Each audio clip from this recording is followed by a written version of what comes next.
For the past 8 days in cities across the country, Americans have protested the recent murder of George Floyd at the hands of police. Many of those protests have turned violent, due not to the protesters, but to the response of the police themselves.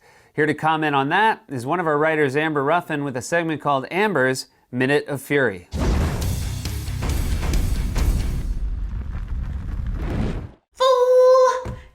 Police violence at these protests? What are you doing? Your response to please stop unnecessarily hurting us is to go to a peaceful protest and unnecessarily hurt us? Your response to we think you are too violent is this outfit? You idiots! Stop killing black people is so easy. It's like when they give you a point on the SATs for just writing your name. But it's clear some police can't handle that. So maybe there's an adult in the room who can go, okay, now no more killing black people, and I mean it. And then everyone else can just be like, yeah, you're right. Is that possible? Oh, wait. The president is gonna talk soon. He'll save us. I am mobilizing all available federal resources, civilian and military, to stop the rioting and looting. Damn it! That doesn't help at all! This is crazy. At least this is the only emergency facing our nation at the moment. Coronavirus! No one took care of coronavirus? Whose job was it? No one's. Wow, this is the craziest April I've ever been a part of. June? Okay, so the officer arrested for killing George Floyd, Derek Chauvin, had 18 previous complaints filed against him. 18? How is he still policing? If you stick your hand in the pudding at the Golden Corral once, you will never be allowed back in there. So I heard. Being a cop is easier than eating at the Golden Corral? I'm just kidding. I've never acted crazy in public or anything like that because when black people do that, we run the risk of being murdered. Now, I know what you're thinking. Not all cops are bad. I heard some of them were kneeling with the protesters. So, look, I don't like to get mad at people for trying. I don't think that's very nice. I can see how on the surface, police kneeling alongside the protesters is a nice gesture. But, how do I say this? Get up off the ground and help us. Train your little friends to do their job correctly. Make it illegal to kill us without cause. And then, and this is where I think you can really help, enforce that law, even if it's your buddy who breaks it. Now, those are my suggestions, and they're good ones. You know what's not a good suggestion? Instead of standing there and teaching a cop who's an unarmed person coming at him with a knife or something to shoot him in the leg instead of in the heart. Damn it, Joe, you are not helping. I am so sick of you already.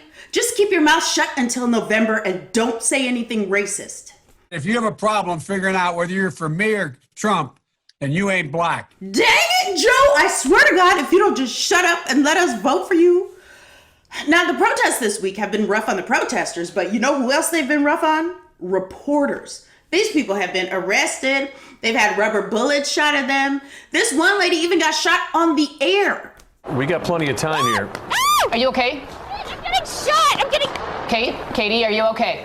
Rubber bullets! And they were shot! But I'm like, don't you know why everyone is protesting? Because the police like to hurt people for no reason. This is like going to a bake sale and being surprised when you see muffins. Muffins at a bake sale? Yeah, dummy! Now, I can remember years ago when everyone was talking about stop and frisk, and I swear to God, I was like, it's illegal for cops to do us like that? I'm telling you, I had experienced it and seen it so many times, it never occurred to me that that might not be allowed. So yeah, the police might hurt you without cause. Oh my God, I almost forgot. Okay, there was one reporter who got cuffed and taken away on air, and before you ask, of course he was. But then he was back to reporting after the commercial break. Do you know how much resilience that takes? Once there was a spider on my desk and I went home for the day. Oh, hold on. I just heard the president is gonna talk. He'll save us. One law and order, and that is what it is. One law. We have one beautiful law. That wasn't helpful at all! Damn! Meanwhile, in the middle of all this, these two idiots just left us here. Cowardly spacemen. They got to leave the planet. I can't even leave my house because of coronavirus and curfew. But that's okay, because the president is on TV again, and I bet he's gonna do something really helpful.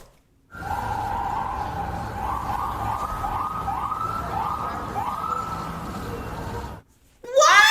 What are you doing? You know what? I don't think he's gonna help us. And we are in a dangerous spot because this fool is amping up the rhetoric. This is a real problem, and for things to change, we need real leaders. Leaders who have the courage to take a stand for our safety. I won't traffic in fear and division. I won't fan the flames of hate. I'll seek to heal the racial wounds that have long plagued our country, not use them for political gain. I'll do my job and I will take responsibility. I won't blame others. Thank you, Joe. Good job. Now back in the basement till November. This has been Amber's Minute of Fury. Thank you, Amber Ruffin. We'll be right back with Amanda Peet.